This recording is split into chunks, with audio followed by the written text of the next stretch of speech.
What's up, everybody, and welcome back to another episode of the Kinda Funny Xcast, your home for all things Xbox here at Kinda Funny. Of course, I'm one of your show hosts, Snowbike Mike, and today I am joined by one of my gaming dads, Mr. Parris Lilly, and a very special guest. Parris, I'll start with you. What's good, homie? How are you? I'm doing fantastic. I've been roaming the Appalachian wasteland. It's been good. With NPCs now as well, Parris. Oh, yeah. People to talk to. Yeah. I got some stories. All right, good. We'll hold your stories until we get into the show because I am excited to hear what you think of Fallout 76. I've seen some rankings lately online and, a lot of disrespect thrown at Fallout 76. Nobody's giving any love to that game, so I want to hear what you think. But, of course, we got a special guest. It's my guy, Kahlief Adams from SpawnOnMe. Kahlief, what's good? Fam, I'm so excited to be here rocking with y'all. It always feels good. I always get jealous of the intro because the intro is so good and sexy. Comes in, makes you feel all important and cool, but excited to be here rocking with y'all as always. Excited to have you. You know that couldn't have a good episode without you and Parris together, and I was like, you know what? Let's just link up. Let's get all together because we got NBA playoffs going on, and you're my basketball guys, which is always easy to start the episode and get it flowing with, and then just talk about life. But Kahlief, what have you been up to lately? Of course, you had the Spawnies. I've been catching this, Spawn on Me podcast. What else has been going on? I mean, I've been deep into the NBA season. I mean, my Knicks are finally back in a place of prominence. We are the second seed in the NBA playoffs. We are no longer the laughingstock of the league. We are higher than the Lakers. And we are higher than the Warriors. We are higher than so many other teams in terms of seeding. I'm not going to say in terms of chips or in season tournament banners hung in our arenas. That will never be hung up in crypto.com/the Staples Center ever. But excited and playing a ton of games, playing a bunch of stuff, all embargoed and non-embargoed stuff, and just having a blast. It feels like summer is right around the corner, which also feels great. So a lot of love in the world right now. Good. I love hearing that. And you saw him take a couple shots at you, Parris, Lilly, about your LA Lakers. But, they got the dub. They're moving on. So, Parris still got a chance out there, Kahlief, just so you know. He's still got a chance. So I want to circle back that he tried to throw the in-season tournament in my face like that's something the Los Angeles Lakers would ever put up in their arena. The New York Knicks wishes they had an in-season tournament banner to hang up because they haven't had anything to hang up since 1973. Don't you forget that. See, I know my history. Wow, he hit you with the dates. That's crazy. That's reasonable. There is no comeback for that because it's absolutely true. It's 1,000% right. He's not wrong on that at all. It's the reason why I cry every night. It's okay. Oh, my gosh. Well, of course, plenty of sports talk to be had with these three guys, but we'll talk about more. Let's jump into the show. Of course, this is the Kinda Funny Xcast. We post each and every Thursday at 6 a.m. West Coast, Best Coast time on youtube.com/KindaFunnyGames and, of course, on podcast services around the globe. If you like what we do here at Kinda Funny, please consider supporting us with the brand new Kinda Funny membership available over on patreon.com/KindaFunny and, of course, on youtube.com/KindaFunnyGames, where you can get our shows ad-free live as we record them, and, of course, your daily exclusive content brought to you by one Greg Miller. So please check that out. We always like to thank those who support us over on Patreon, just like our Patreon producers for the month, Delaney Twining, Kieran, Hovo Sapien, and Carl Jacobs. Thank you so much for your support. This week, the Kinda Funny Xcast is sponsored by Factor, but we'll talk all about that in just a little bit. Kahlief, I'm going to go back to you because you were talking about you've been playing some games. Summer's in the air. We're trying to get outside a little bit, but we also want to sit on the couch and play some good games. What you been playing that you can talk about? Oh, man, I have been getting my Magic Archer on with Dragon's Dogma, a bunch of that. I've been playing a ton of that. Playing, formerly known as Paragon, but playing the new version of it called Predecessor, both on my Xbox and on my PlayStation, getting my MOBA on in that respect. And yeah, I've been jumping back into Fallout. I feel like everybody who's watched the TV show has been jumping back in. I've gone back into 4 to get my fill over on that side. I've been wanting to play 76 with people, but some people in this room and on this podcast don't play with me because I would like to have people to play with. Damn. But it's been fun. It's been a lot of fun getting back into that world after watching the show and feeling all of that good Bethesda goodness that has been in that space for a minute. So lots of stuff on the plate right now. It just feels like there's not enough time as usual to play everything, but lots of good stuff in the mix. do you want to tell us what Fallout you chose after watching the series? Four is the one that I kind of lean back into. 76 takes a little bit more effort to get back into if you haven't really, if you've lapsed from playing that. Like I played that at launch when it wasn't really great, and then have kind of come back in and out of it from time to time. But now with the show having been such a huge success and really like reigniting that spark, I have to spend some actual time learning what the systems are and how to get back into it in a real way. But 76 is a lot of fun from what people are saying now, which has been good to hear. Parris, I mean, I'll just might as well kick it to you. Is 76 fun? Yeah, I'm actually having a lot of fun with it. But I do, before I jump into that, do want to say it's interesting that you went to 4 now. I sure you know that the update is about to come out. I'm purposely waiting until the new next gen update comes out so I can check it out that way and play then. And I've talked about it before, but I never gave 4 a real shot. You know, I played it super early and then I kind of was like, I don't think this is for me. And I moved on to other stuff. But I keep hearing it's worth playing. I know, Bear, you even talked about it last week. I have to get past a certain point or meet a certain character. And, Nick Valentine, one of the best video game characters. So I'm going to do that. I'm going to wait till the update comes out, and I'm planning to jump in on console instead of PC just so I can check it out on console, because I don't think 4 has cross save. I don't think it does. So I think I got to make a choice similar to 76 on which platform I'm going to play on. So I think I'm just going to do it on the Series X and play there. But 76. I'm enjoying it. Obviously, we had Holly on last week. You know, we were talking about it with her because I know she plays a lot. You know, I was like, help me understand the game. But I've actually not officially jumped in with anybody and jumped into a co-op session to play. I've been playing with randoms just that I've met on the Wasteland. And it's been a blast so far. I feel like I finally have my footing and I understand the mechanics of the game and how it works, how the economy works in the game. Obviously the stats and, you know, going on different side missions, main missions, doing public events, things like that. It's been a lot of fun. I've truly been enjoying it. I even posted a screenshot yesterday. I finally found some power armor on a side mission. So now I have power armor. So now I'm just peacocking around West Virginia because I'm feeling all good. Even that, I mean, you got to manage the power. It's like a lot of different things in it. Even just getting power armor doesn't instantly make you a god in the game. So, yeah, like I said, I'm having a lot of fun. But the one story that sticks out of my head, it was so funny. I even called Danny like after it happened because I had to tell Danny and Rihanna because I was just dying laughing. I'm playing solo, and all of a sudden, I'm hearing, hey, help. And I'm like, what? Where the hell is this coming from? It was someone that had just started playing. He was brand new. He was like level 2 or level 3. And he was like, hey, help me. I don't know what I'm doing. Please help. And I was like, hey, man, I don't know what I'm doing either. Come on, come with me. And we just went on like we actually did like an event together, and I did share a few stim packs with him, and I told him my limited knowledge on what to do. But yeah, he just followed me around for probably like a good hour and a half. And he was just asking me all these questions that I didn't know the answers to at all. So I'm like, I think you do this. I think you do that. Hey, let's go check this out, kind of thing. Right. And that's kind of the beauty of it, where you get to do things like that. And I don't think I told this one last week, but when I first started playing, and this one cracks me up. I know I tweeted about it. So when I first started playing, a guy comes up and he was like level 130 something crazy. He comes up to me and weighs me down. And I was like, okay, cool. He's in power armor. He gets out the power armor and then he just shows off. He puts a whole bunch of different power armors like in a row. And I'm thinking, hey, is this what they're talking about?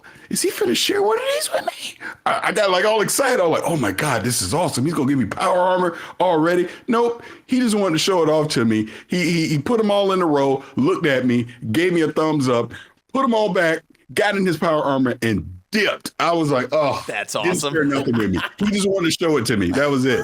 But overall, People have been so friendly. I mean, that's probably the biggest compliment that I can give it. Like, I've gone to some of these camps, like people give me grief because I haven't set up my own camp yet. But I've gone to some of these camps where people are like level 200. Like, you can tell they've been playing this game for a long ass time, and the camps they have created and the items that they have in there is just insane. You know, the base building that they've been able to do. So I trust me, I get it. And like I said, I'm still not high enough level to do a bunch of these crazy missions, but I've tagged along in a few, and then, you know, you get the experience and people will throw you some items here or there and you're able to get those. It's been fun. It's been a lot of fun. I get the appeal of it now, but I also understand the frustrations that people must have been having in the early days when they didn't have NPCs. I can't even imagine playing this game without NPCs. It wouldn't even make sense to me to not be able to do it. But the game's in a good place right now, and it's cool to see. I think the Steam charts had like record numbers of people that were playing on the Steam charts, things like that.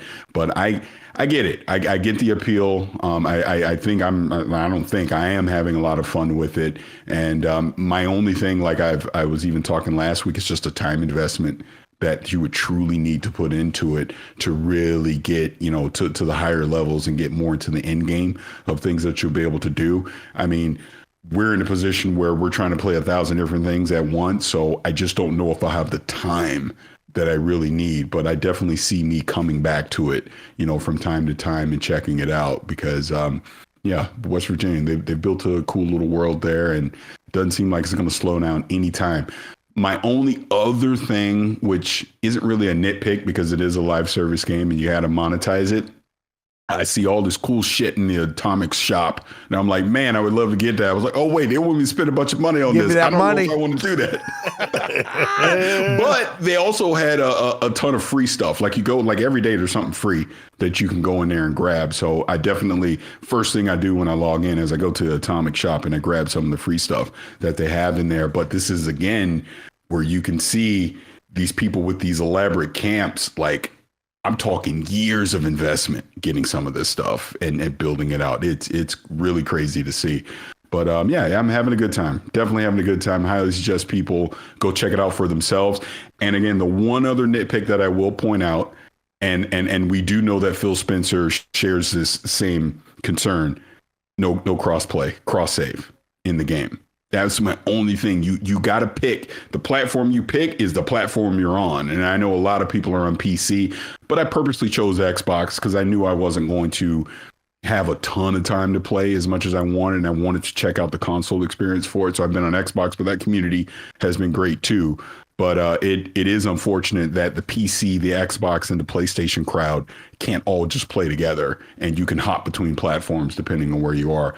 I do remember someone saying that Pete Hines had posted like some years ago about it was going to be very hard to be able to pull it off, you know, from a development standpoint to get that functionality. So I don't know if it's actively being worked on. I don't know if it's even feasible for 76, but I would love to see it happen down the road. Okay, I like that. As someone who jumped in very early, there was a lot of holotapes, and it was very quiet and very empty. So I know without NPCs, it was a different vibe. Yeah. It was a different feel for sure. I love that you bring up the item shop because I wanted to know, did you jump in and buy any of those microtransactions? It is always alluring and interesting, the idea of like getting Fallout power armor, different decals and looks. Yep. Of course, buying all the home goods because, base building is a big factor of that game, and they want you to really make it your own, and you can gather and make your own craftable equipment, but they also want you to buy stuff. And so I was wondering if you gave them 20 yet, you know? Yeah, not yet. I do think and again, it just comes down to time, but I can see the appeal to want to do it. Like I said, you go to some of these camps, you're like, God damn, what some people have done. So I understand the appeal. And if you're really invested in the game, of course, you're going to want to support the game. You're going to buy some of those items there. But just from I'm just playing it standpoint, the community itself has just been extremely generous with stuff. They just, people, every time I go in, somebody's just giving me something every time I go in, which has been really cool. Kahlief, you brought up Predecessor, and I want to switch gears and talk about that really quick because I am interested. I know that you brought up the game before that. What was that called again? Paragon. Paragon. I remember seeing you play that all the time, you and Andrea Renee. And then I see you all the time on my friends list playing this predecessor game. And I didn't know it was a MOBA. I need to know all about this because, Smite 2 is right around the corner. I am a big League of Legends and Dota kid, right? So it's like, what is up with this? Is it a fun console experience? What's up with this game? Yeah, so when Paragon died a couple of years ago, Epic had this other small game that they decided to work on called Fortnite. And it wound up that flopped. Yeah, I don't know what happened. I don't know what happened to that. And at that time, Paragon was the game that they were working on, and Fortnite was kind of a side project, and they were still doing Save the World and all that kind of stuff. And it wound up happening that Fortnite blew up, and they were like, we got to shift all the resources to Fortnite, and Paragon kind of died on the vine. It had a pretty decent in terms of community that was fairly active. It was a game that me and Andy played a whole bunch of, and a whole bunch of other industry folks were on often. But it's a third-person MOBA, behind the character MOBA in the same way Smite is. And it had all these great characters that were in the mix. But when it passed away, when it died, for the ones. When it died, the Epic wound up giving away all of the assets to the community. They said, well, we're not going to use this. And it was an unprecedented move. They kind of gave all the assets away and said, if you want to make your own games, you can do that. So you saw a lot of kind of imitation games pop up in China, even in the same space as predecessor. There was another game called Overprime that was kind of a more fast version of the game. So then they wound up putting that game on PS5, and then most recently they opened it up to the Xbox community as well, when they basically doubled the player base immediately, which was great because it was a game that needed more people to play it. And now they're kind of in open beta on both platforms, and it's been really fun to just have so many people really dig into a game that I've loved for a long period of time and was really hoping that was going to get another life in some form or fashion. So it's been a lot of fun. I would say, Mikey, if you ever want to get some games in, let me know. We'll definitely get some games in, because I think you'll, once you find the nuances of it and you kind of understand how it plays, I think you'll have a fun time with it for sure. Yeah, you're scratching that itch for me. And, as someone who really loves League of Legends, I've loved those offshoots that you find and really attach yourself to. I think of Pokemon Unite on Nintendo Switch and how much fun I had with that, and the desire to find that MOBA-like experience on console. And Smite did that for me. I thought Smite was really well done to that third person behind the character of we're back in the laning phase. It feels just like a MOBA, but it's a different view and a different perspective. And you have my interest on this, and I'm looking at the map right now, Kahlief. It looks exactly like League. 3 lanes, multiple towers to get down to the inhibitor. That seems pretty cool, Kahlief. What about the characters, microtransactions? What does that look like on being able to unlock and have everything at your arsenal? They've done some interesting things in terms of microtransactions and skins, which is the main thing that you want in that game so far. For characters, you have your rangers, you have your tanks, you have your support characters, you have your classic lane, off lane, mid lane, dual lane stuff. But the skins is kind of where it's at. The thing that was cool about when Epic was in control was that you knew you were going to get super high quality skins at multiple levels. And now the new studio, Omida, that's taking it up, they've decided that not only are you going to get some of those older skins in the mix, but they're doing some actual retcon. I wouldn't say retconning, but kind of rethinking of what those characters are and the way that their ethos and the way that their lore has kind of come together, and giving them new skins that they are creating in their studio, which I think is probably 50 or 60 people. I think they're in the Philippines. I think I'm getting that information right. But I think if you are a person who is really competitive, and if you are a person who loves that 3-lane, short, almost ARAM kind of feel that you would get in a League of Legends game, this is a really dope game for you, because it has a lot of variety in terms of classes, has a lot of variety in terms of abilities and cool stuff that you can do. And what you wind up seeing is all these permutations of builds that really make your character feel different because of the card system that they use and the item system that they use for for building out your character. Each game will play a little bit different because you're thinking about matchups, thinking about, who else is playing in that match, in terms of, you can't really tell if folks have been, playing for a long time or not, if they're rookies or not. You'll see it as soon as you get into the game, though, because you'll see how people are playing. But it has been super fun to get that competitive itch scratched in that way. And I get salty because there's a lot of people who don't know what they're doing. And I'm like, come on, man, what are you doing over there? We need you to be reasonable in this game, and you're playing in my face. So it's a lot of fun to get into that. So yeah, definitely check that out. Yeah, I'm looking at it right now. 35 characters. That's a good depth of a roster right there to be able to have some freshness and different characters to choose from. Kahlief, mark me down. You, me, and my buddy Washi, we're gonna play this one night. I'm all about that. Any desire for Smite 2? Oh, I'm big on Smite. Okay. Like, I missed playing Smite for a while because I was kind of in this lane. Oh, cool. Okay. With Pred. But I'm hearing some great stuff about the skins on that side. I know there's been some controversy about, not being able to pull in your old skins from before because the technology has been upped on Unreal 5. And, I thought they gave a pretty good, a reasonable answer to that question of like, Unreal 5 is much different in terms of, the robustness that you can get in terms of the characters. So I'm excited for it. I've just been waiting for a code. Whenever that thing is going to drop, I'm waiting for it. I'm like, come on, y'all, hook me up. Okay. I like that. I'll mark that down. I like that. This episode is brought to you by Factor. Eat stress-free this spring with Factor's delicious, ready-to-eat meals. A ton of us here at Kinda Funny have been so thankful for Factor since we've been in the new studio, and you can too.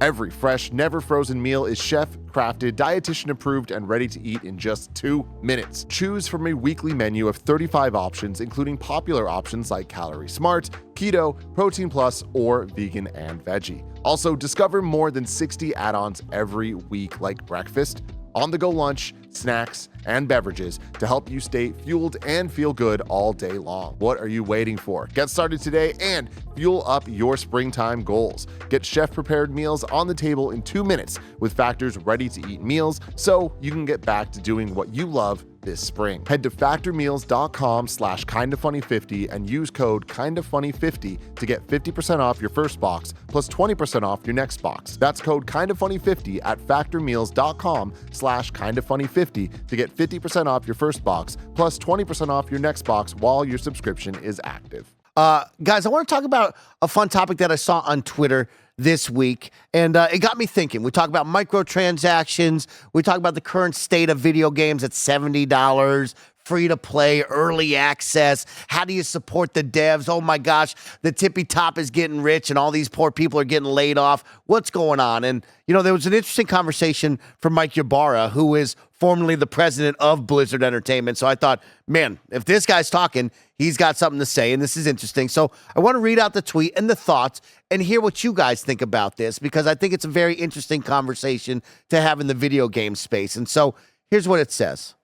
I've thought about the idea for a while as a player since I've been diving into single-player games lately. When I beat a game, there are some that just leave me in awe of how amazing the experience was. At the end of the game, I often thought I wish I could give the folks another $10 or $20 because it was worth more than my initial $70, and they didn't try to nickel and dime me every second. Games like HCD, God of War, so Horizon Zero Dawn, God of War, Red Dead Redemption 2, BG3, Elden Ring, etc. I know $70 is already a lot, but it's an option at the end of the game I wish I had at times. Some games are that special. I know most will dislike this idea. By the way, I realize we are tired of tipping in everything else, but I view this different from a pressure to tip type scenario many face and give feedback on. So, I want to talk about that. Tipping in video games, tipping developers after a great experience with their games. Where do you two stand on that? And Parris, I'm going to kick it to you. A man with a family, a man who's buying a lot of games, a lot of things in his life. Are we tipping developers after their video games? So this is an interesting one, and I was aware of the comments, but I hadn't actually seen the full context of it until you just posted it right now. So I still think, even after seeing all of it, it's very tone deaf coming from Mike. Okay. And I mean that in the most respectful way.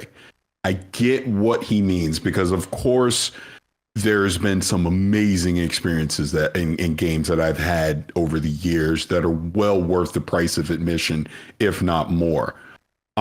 It's just the timing of him saying this now, when we're in an era of, we're seeing all these layoffs across the industry. We're seeing this shift in business strategy. There's even the question of, is games too expensive now at $70, so people aren't buying them as much now, right? You know, there's a lot that already goes into this. And of course, I'm always going to sympathize with the development teams. They're the ones that are way smarter than me, that are creating these experiences that I love so much.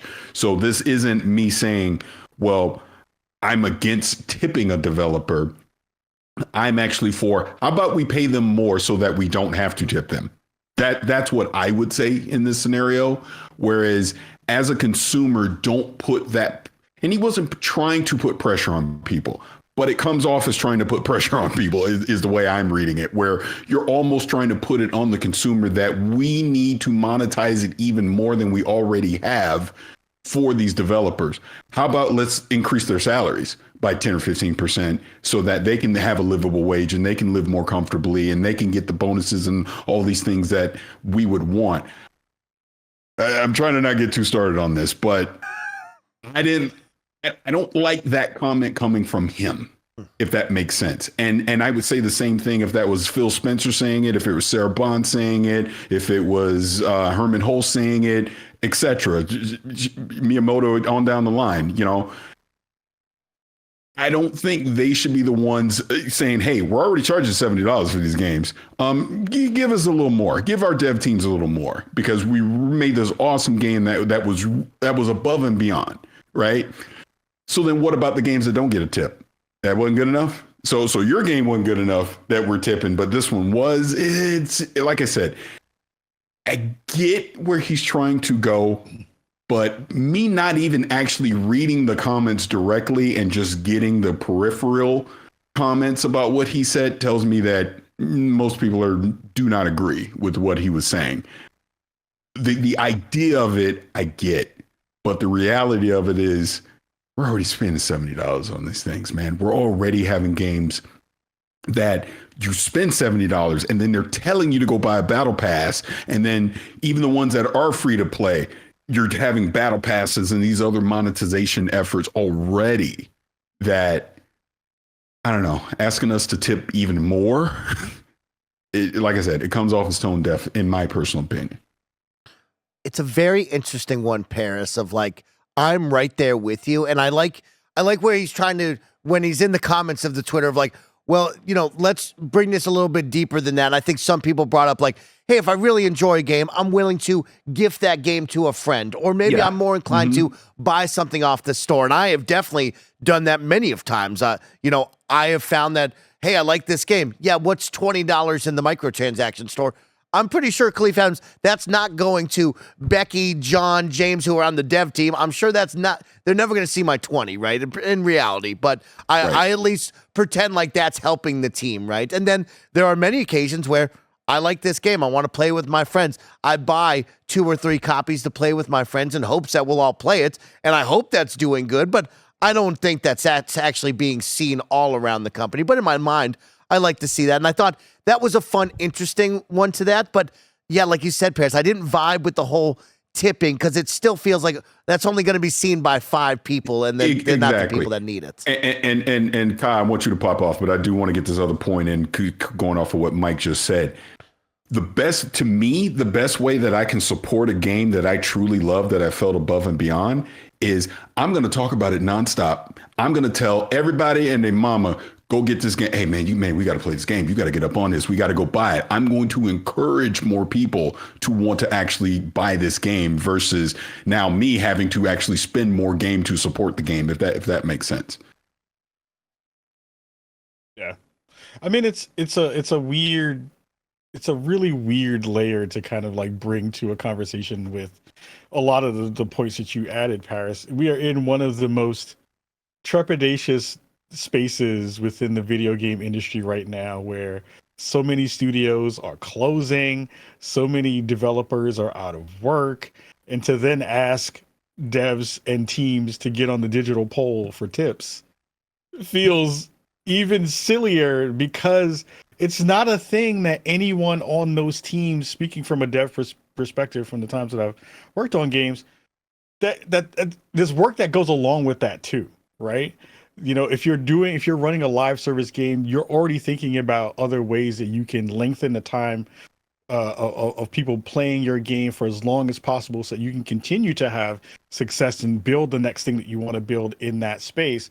So the whatever that money would wind up being, you'd have to figure out a way to incorporate that into the dev process in a weird way, and ask developers to then potentially be more connected to the public, which is already problematic in a lot of different ways, because a lot of times the public doesn't represent or doesn't really understand how to deal with the developer community in a reasonable way. We've seen continued layers of harassment across so many conversations around video games and stuff that people do like. They still don't support it. We've seen games that are in the mix right now that are huge games that are not selling in the ways that we had hoped. So there are so many different ways that you can show your support for a studio, for a developer, and for the folks who are making the games that we love. And tipping just feels like a pittance in comparison to all the other things that we actually could do in terms of making that developer community stronger and more resilient. So it's just a weird take from Mike on that respect, but I get that that's the grasping at straws to figure out some ways to make it feel a little bit better.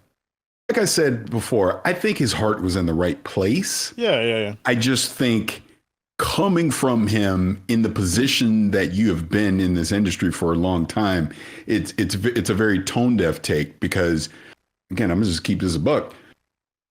What I've seen a lot of comments would be, well, how about you take a pay cut if you want to support the devs more? Yep. That's what people are going to say. How about you forego your bonus or whatever? And again, this comes into the real world of where we are right now in this industry, where we're seeing some super talented people get put on the street, get laid off, because we're and look, Phil, everyone's talked about this. I know we've repeated it ad nauseum, but the industry grew to a point, budgets exploded to where now they're tightening the purse, and they're scaling back, because the growth wasn't sustainable. And the people that suffer are the people that actually make the games. And that sucks.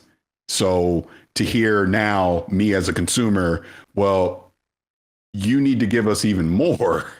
It's not going to fly in this current climate right now. Like I said, his heart's in the right place. It's just the timing of it, and being in the position that he's been in just was not the right person to represent that kind of thought, in my opinion.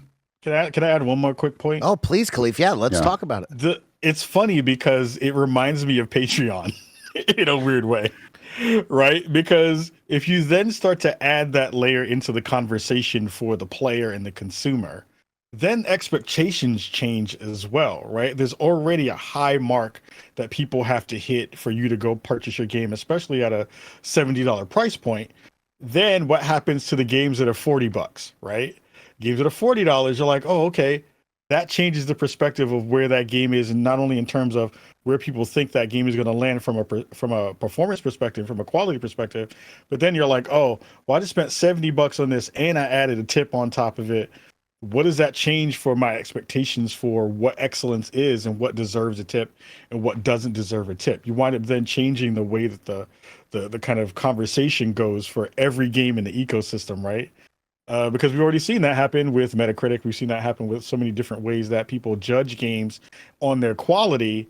Then you'll have that part of the scuttlebutt be like, well, damn, that game, like Parris was talking about, that game didn't get any tips. Like, is that going to be a thing that people will see publicly? Is that a thing that only happens on the back end? Right. Will that be a thing that has to then get reported from the companies to be like, well, we got this amount of tips from our consumer base? Because they'll have to thank the community in some form or fashion publicly to be able to do that, which then puts them in a weird position to have to then tell people about this new thing that's in the mix that they didn't have to talk about before. So I think it's a weird can of worms to jump into, and I don't think it actually benefits any of the people who we think it would potentially benefit in actual real ways. So yeah, it's weird. Yeah, what a weird one. And I totally agree with you guys. it just doesn't feel like it would benefit the people that I would want it to benefit, right? If I was to actually tip you and be like, all right, here, Activision, here's $20.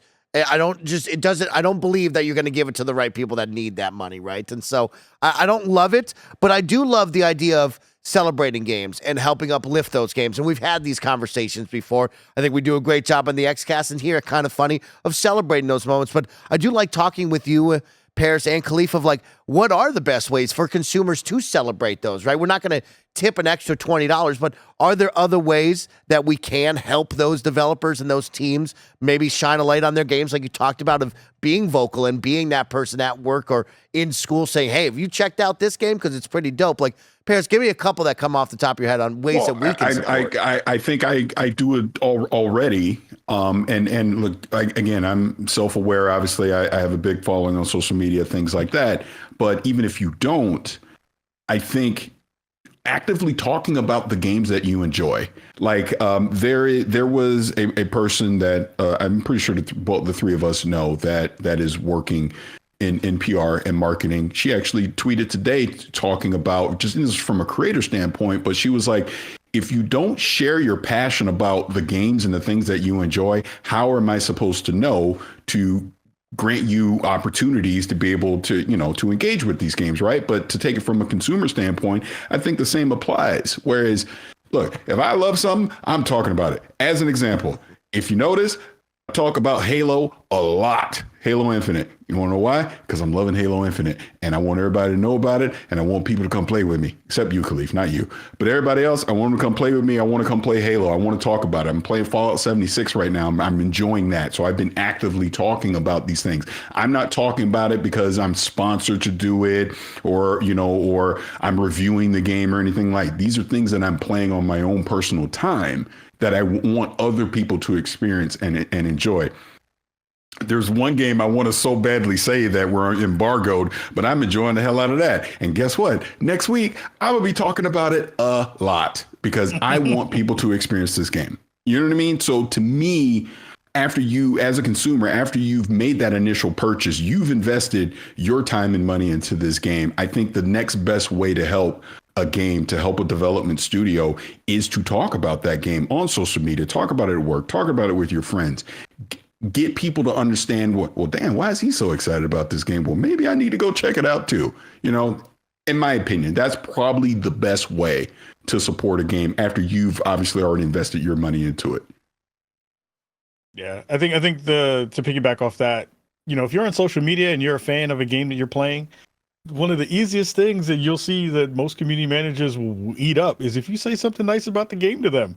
Mm-hmm. Like it's really simple stuff. I think a lot of people try to overcomplicate what this means to folks in the industry, but if you've been to any event where developers are speaking freely about their experiences, if you just talk about the nice people in their community who have said, oh, I'm in their Discord and I've said that I like the game and I really appreciate what they've been doing and all that kind of stuff, that's what drives developers all the time. I'm like, of course, everyone wants to bring home a check, but like, the idea that you have spent this amount of time, whatever that long period of time is, to make a game, and have people respect your work and say that they appreciated the time that you spent without your family, without your friends, doing the stuff in your 9-to-5 job every day to make this one experience be something that is resonating with other people's in a hearts and minds way, that goes a long way for a lot of people to be able to say like, oh, this has worth.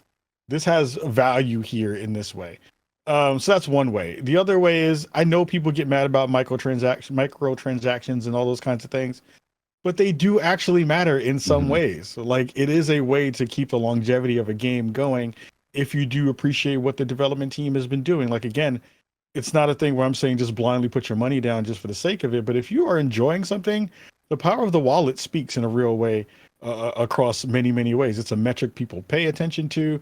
It's a thing that they're looking at. It gives them the ability to make the next thing that they want to make further down the line. So, a reason that you see a lot of these studios go under, besides mismanagement and all those other things, is, we live in a time where, the gaming community, for reasons that are reasonable, are fickle, right? Like, you have more things to play at this point in the gaming industry and in the time of gaming being a thing than we've ever had at any point in history. So it is reasonable for you to spend your time in multiple places. But if you do find something that you really enjoy, like you spent your money and you want to decide to spend some more, don't feel guilty about being a part of what people say is the problem. You are enjoying the thing and you are spending time with it. There's no reason why you should feel guilty about spending money on the thing that you love. So there's a couple of quick things that I can think off the top of my head that just make sense in the way that we're currently kind of playing things and talking about them and enjoying them.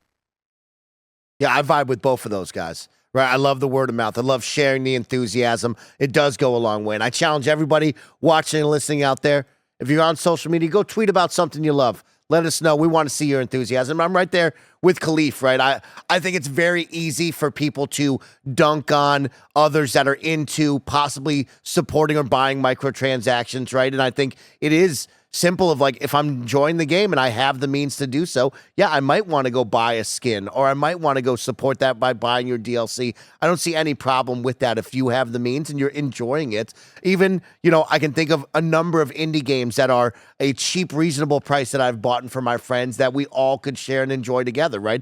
If you have the means to do so, you can do that. You're supporting them in a certain way. But, as long as you're having fun, I think is the main goal there. But I didn't...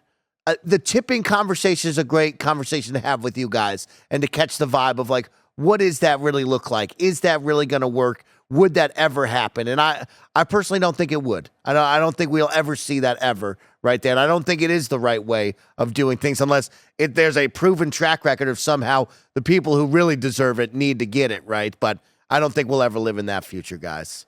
Let's switch things up. Let's talk about things that we love. I want to end the show or get towards the end of the show with a couple of things that are really positive, some fun things. Of course, I want to start off with a nice little icebreaker in the middle of the show, coming from Xbox, since we're talking about things that we love. Xbox tweeted out earlier today, which game made you fall in love with gaming? And I know we've talked about this before, but I always enjoy it because I get to hear cool stories from you, Parris Lilly. You know that. I love getting to know you and all your history. And so I'm going to challenge you and Kahlief. I can't wait for both of them to say Pong. I'm going to ask them They're both. so fucking old. I want one game that made you fall in love with gaming. Wow. And one game from Wait Xbox. till I'm in the studio next. Wait till I'm put you in a headlock. I'm going to make a trip to the studio to come get you, Barry. So I'll start off with our guest, Kahlief. But yes, the icebreaker is, which game made you fall in love with gaming? I would like one game that you love. Doesn't have to be Xbox related. And then we'll bring it back to Xbox. You give me one Xbox game that made you fall in love. Pong is the game that I was going to say. Honestly, the first game that I really pulled me in and got my attention in a real way was Mortal Kombat 1, and I was in the arcades. So because I'm old, as somebody in the studio said, I know who it is.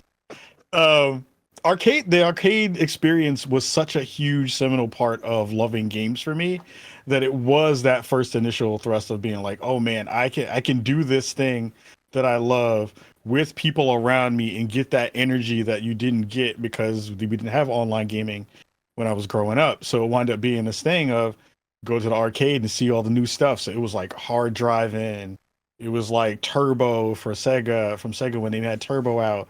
Mortal Kombat became a thing. The Grid from Midway was a thing. That was a game that I loved, and it was like, again, because you had all those attract sounds, right? So all those things would come up. You'd hear stuff from around the corner. You're like, oh, they got a new machine in the arcade. Oh, that's crazy. So it's stuff like that was in the mix for sure.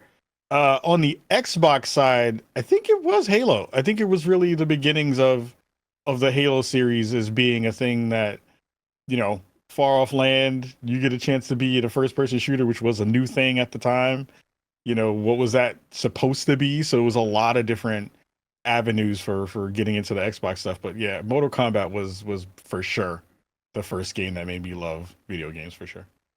Parris, what about you? Well, Barrett, since I'm so old, the game, because as you were talking, I was trying to think because there's like 3 games that come up. So I'm going to cheat and I'm going to have to say all 3. Give me a couple. Space Invaders. Ooh. That was the thing. I just love that game so much. But Space Invaders, Asteroids, and Frogger. Oh. So the Frogger's the one I have a vivid memory story of. So young Parris, young elementary school Parris. After school, I would walk home. See, this is back in the 80s when, they used to let us do stuff like that. You can't do that stuff now. But I would walk home, and the shopping center that was across the street from the elementary school, Dalataya's Pizza. I remember it vividly. I would go in there, and they had Frogger. And let me tell you, that was my after school thing, like every day. I would go in and I would play Frogger, and I just loved it. And like back then, because I didn't have an Atari 2600 yet or anything like that, it was these arcade games, like you go to the 7-Eleven, things like that. Those were where I would play games, which actually sparks two more stories. I'll tell super quick because this is all in that early 80s era. So when Pac-Man came out, that was transformative. Absolutely transformative for me. Be able to play Pac-Man, and I would get in trouble because going to school, I would go to the 7-Eleven and I would spend all my lunch money playing Pac-Man. And my mom was not too happy about that. But play that, me and my buddies, we'd all play that, go play Pac-Man. So much so, we took a family vacation and went to I guess this was 1982, but went to the World's Fair in Knoxville, Tennessee. And on this road trip to go to the World's Fair in Tennessee, we stayed, and again, these are vivid memories. I know specifically it was a Sheraton hotel, but we stayed at the hotel. And back then, they used to have arcade machines in the hotels, right? Mm-hmm. Go in, and who knows where we were. I don't know what state we were in. It was in the South somewhere. But we go in, and I go into the arcade, and there's this game with this gorilla and this dude that has a hammer, and you'd have to go up and you do the jump thing. It was Donkey Kong. That was my first time ever seeing Donkey Kong. And I just remember loving that. But to continue the story, the 82 World's Fair, they had a Pac-Man Expo there. I was in heaven. And I'm doing air quotes, got lost at the 1982 World's Fair because I went to the Pac-Man Expo and I spent my entire time there. And my parents were worried sick because they literally couldn't find me in front of thousands of people. They didn't know where I was. And my sister eventually figured it out. I was like, oh, I bet he's playing Pac-Man. And that's where I was. So those were those early days for me that cemented gaming. Just loved it. I'll always have those memories and just love that because you don't have that now. It's completely different feeling now with gaming because everything's console online. But back then you had to go to the arcades to be able to play those games. Thanks to both of you for proving my point. I know. Hey, I just embraced it. But Barrett, before you go, Barrett, it feels like when Parris was talking about his story and said the World's Fair, I was just expecting a voice to come out the background and be like, and now, see, you got to go to the new World's Fair to go play the Pac-Man game. Yeah. Wow. Okay. He's going to get after both of you, just so you know. He's Ladies coming and after both of gentlemen, you. welcome to the World's Fair, the only place where you can play Pac-Man. Step right on being it. serious, being serious for a second, it was those early arcade games, like I heard the ones already named, but like Galaga or Zaxxon, Defender, just going to the arcade, playing those because, again, just story time, and I'll make it quick. The thing that I would do on the weekends was I would bug my mom. She'd give me $10. And I would get on the city bus with a transfer, and I go to Tyrone Square Mall. I go to Aladdin's Castle on a Saturday with $10 worth of quarters, and I would be in there all freaking day playing all their arcade games back in the 80s. It was the best. It was the best. It was such a great. And again, I used to do this by myself, which there's no way in hell I'd let my kids do something like that now. But I have my buddies at the arcade, and we all know each other, and we're playing this game, and and like you're talking about the fighting stuff. Look, I know I'm talking a lot, and I apologize. No, but I got keep going, story. keep going. Now it's high school Parris. Parris. So I've never told the story on here, but I know I told it recently. So my buddies and I was in 10th, 11th grade up in there somewhere. At lunch, we would leave campus, which we weren't supposed to do back then, and we would go down the street to this like convenience store, whatever it was called, right? They had the original Street Fighter in there. Mm-hmm. So we would go and play the original Street Fighter during our lunch, and sometimes a lot later than our lunch. during that time, right? So I tell this story because whenever we would leave campus and go do this, we would always cut through this alley behind this convenience store, right? So one day we're doing this, we're walking through the alley and there's like a laundromat door, like the back of it, right? All of a sudden, the door blasts open, and I'm from St. Petersburg, Florida. The high school I went to was in Gulfport, Florida. The Gulfport police, it was like a sting operation, comes blasting out the door. The cop car pulls up in the back of the alley, and we got arrested because someone called the cops on us for cutting through this alleyway. We got arrested. I had to go to the Gulfport jail. And I'll never, and they put us in the back, handcuffs and everything. And I sat on the handcuffs because I'd never been arrested or anything before, and the handcuffs hurt, right?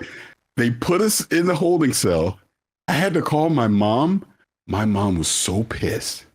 She refused to get me. No. And my grandmother had to come and get me out of jail. I will never forget this for the rest of my life. And the hilarious part is, it was all because we just wanted to play Street Fighter. Literally, that was it. That was my one and only time ever being arrested because of Street Fighter. It's just ridiculous, but yeah. Funny. That's so good, Parris. That's amazing, man. Funny. Oh my gosh. Give me an Xbox game. Give me something. Give me an Xbox game. Me or Kai? You. That was like transformative? Yeah, something that you love. I mean, dude, I've said this one before. It was Combat Evolved. It was Halo. Yeah. It was the first thing because, like I said, I went to that first E3 in 2001 where the Xbox was there, saw it on the show floor. I was like, this buggy mess, this is never going to work, right? What is Microsoft doing a console? This is crazy. I'll be over there checking out Luigi's Mansion on the GameCube because that's what I was there for. But anyways, then, later that year, Xbox comes out. I just bought it happenstance. I know I've told the story before, but I just bought it happenstance and I picked up Dead or Alive 3 and Halo at launch. And I'm just playing Dead or Alive 3. Halo sat there on the shelf for a month before I actually played it. And then I decided, let me check out Halo. And then I was like, played that campaign, blew my mind. Absolutely blew my mind. It was, again, a transformative moment right there. And then obviously you start playing the multiplayer and you were doing X-Link Kai so we can play, over online, all that crazy stuff, man. But Halo, that was the game. This is why, Mike, and the history of the show, what was I always saying before Halo Infinite came out? I was like, this cannot be okay. It's got to be great. This is the flagship. There is no Xbox without Halo. And that's why I would not be as invested as I've been in the Xbox community if it was not for Halo Combat Evolved. That was the game. Absolutely. 100%. It's crazy how it ties all three of us, right? Because Ka said Halo, you just said Halo. Of course, mine would be Halo, right? It brings all of us together. And it is that franchise that just somehow connects the whole entire Xbox universe. And it is wild whenever you talk to someone and go, what's the Xbox game? It's 99% of the time, usually Halo is right. And it's amazing how great that game is. All the memories from Combat Evolved to Halo 2 to Halo 3, the launches of all those and what the specialty was. Like, that was a special time back then. Yeah. I thought I'd go a little fun with it because I knew we were going to say Halo. And there is a game that I think of when I think of Xbox in those early days that made me fall in love with it. And it's the smiles that I saw my friends have. It is the camaraderie that brought the whole room around the television. It was the ultimate Kahlief Adams pass the controller and give someone else a try.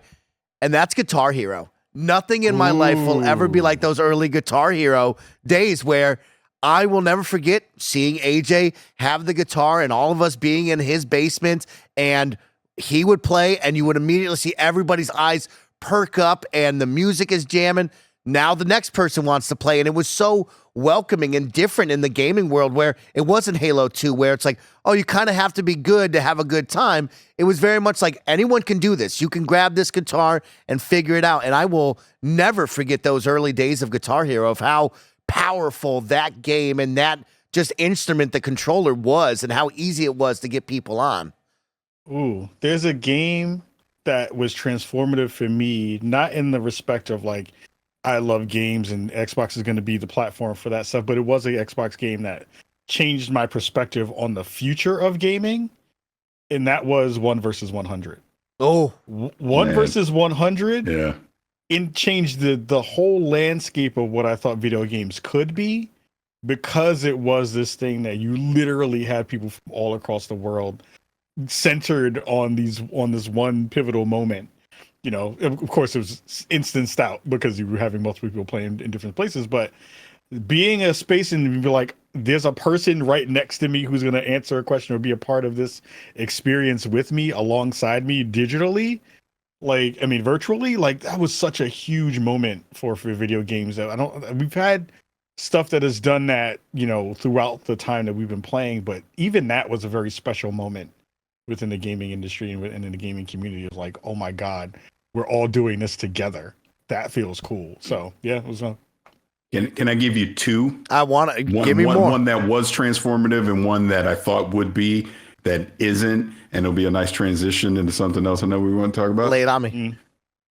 The original Ghost Recon on Xbox. Come on. That was the Xbox on. Live game every Friday night with the crew. Oh my God, I love that. That and then Island Thunder came after that. Just love those games on Xbox Live in those early days.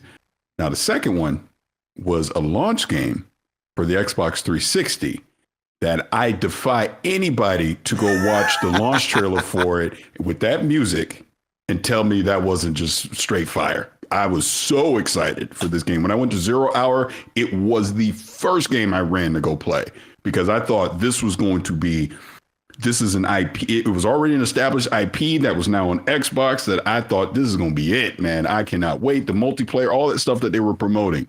And that game would be Perfect Dark Zero. Mm-hmm. And unfortunately, it did not live up to expectations. And I even just remember the story. I think to this day, it's still the only game that actually was put to disc, that it was certified after the fact because that's how hot it was coming in. But yeah, man, I had such high expectations for that game. And I even remember a couple of years back, I went and played it again.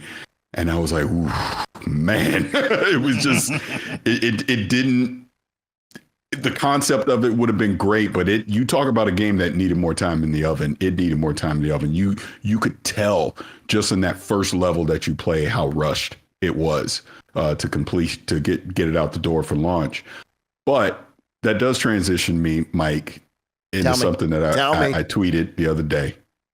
I tweeted a picture of Joanna Dark, and I just simply said, it's time. It's time. It's time. It's time. I got it.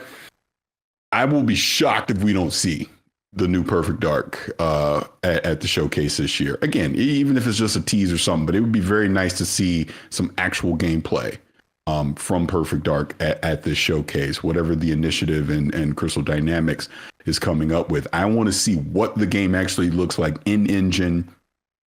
Give me a snippet of gameplay. How is it going to play out? Is it just a single player experience? Are they going to do some kind of multiplayer with it? I would love to start having those questions answered. Knock on wood. Maybe it's a 2025 game. I mean, who knows? We'll see, obviously. But going off of what Matt Booty said last June, and the fact that they showed this in 2020, I believe, right, at the Game Awards. So it's time. It's just time to see whatever it is. Let's see it. So, you know, we either get our expectations super high or we're like, ooh, man, what is this going to be? But I want to see it now. It's a franchise that, yeah, if it came out in 2025, it'll have been 20 years since we've had Joanna Dark. It's just long overdue. It's an IP that has sat on the shelf way too long that I still think it's very viable. I think even today, Joanna Dark could be very viable. That sci-fi first-person shooter, all the different crazy weapon combinations that you could have, the potential story that they'll be able to tell. I think they were even leaning towards spy espionage with it. But whatever it ultimately is going to be, show me some Perfect Dark this June. I got to see it. I need it. Kahlief, it's time. It's time, Kahlief. We got to see this gosh darn video game, man. It's crazy. I'm with you. I need it. I want it. I'm at the point now where I'm like, what will come out first, Perfect Dark or Splinter Cell? Oh well, do not get me started. I know that's the reason I said it. But I'm like, man, we're at the arms race now of like, what is going to actually drop first, a new Splinter Cell or a new or Perfect Dark coming Or back? Beyond Good and Evil 2. Which one? I mean, my hair will come back before Beyond Good and Evil comes back. Yeah, exactly.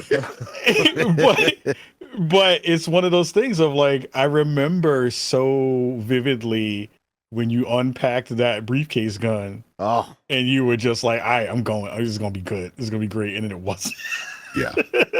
It just wasn't. But I'm excited for it. Again, like, I think it's a game that people would really come back to. I think there are games where the IP franchise name doesn't still have cachet. And I think Perfect Dark still has cachet, especially for folks who were playing it in that time. Like, I thought Indiana Jones wasn't going to have cachet. And I was happily found out to be wrong.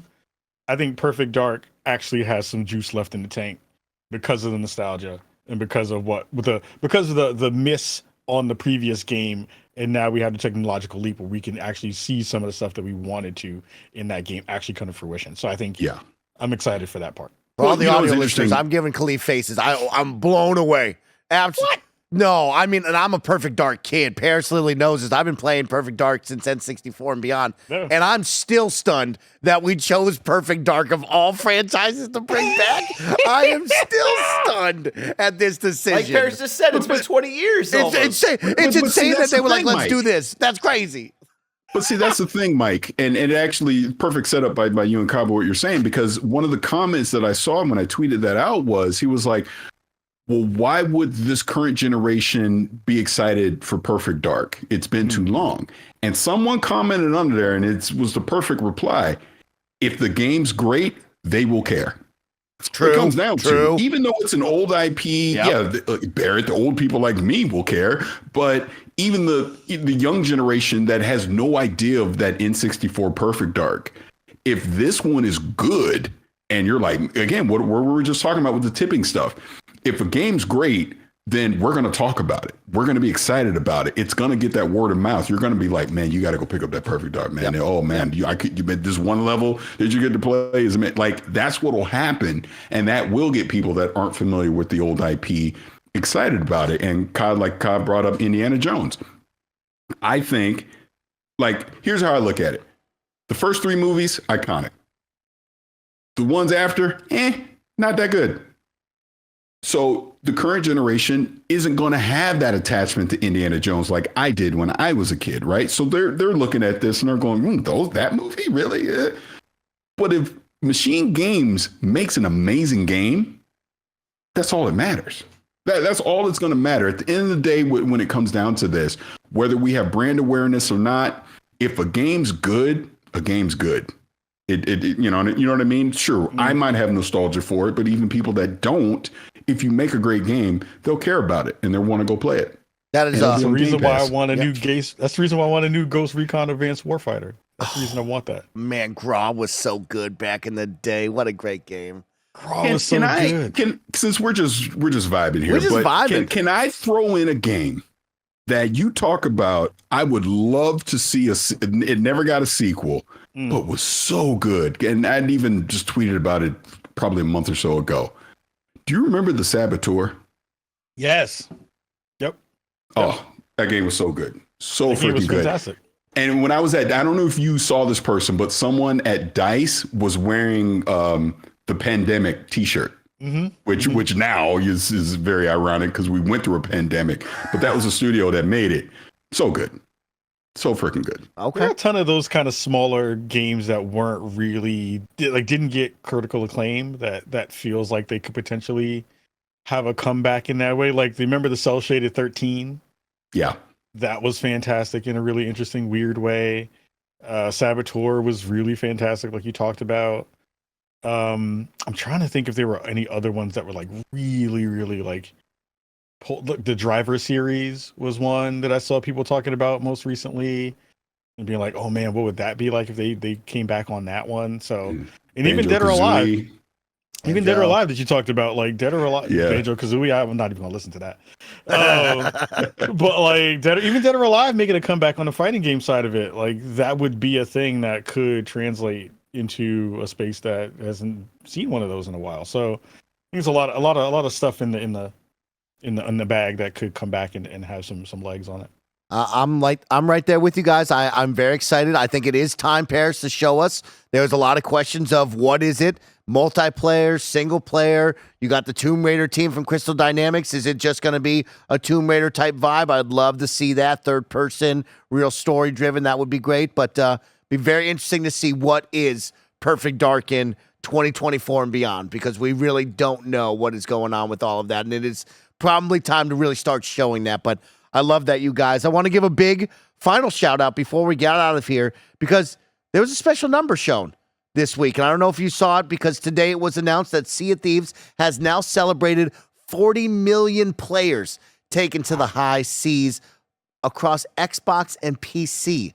It will soon release on PS5 and beyond. So it is wild to think that is going to only grow and get bigger and bigger. But a big shout out to Sea of Thieves for celebrating 40 million players. You got season 12 around the corner that has a whole lot of cool things coming to that sandbox. You have season 14 they talked about that is in the future, but they're going to add even more stuff. That game with Rare continues to grow, and it is a very special game. I'm excited to see people over on PlayStation jump in, and 40 million players is wild, Parris Lilly.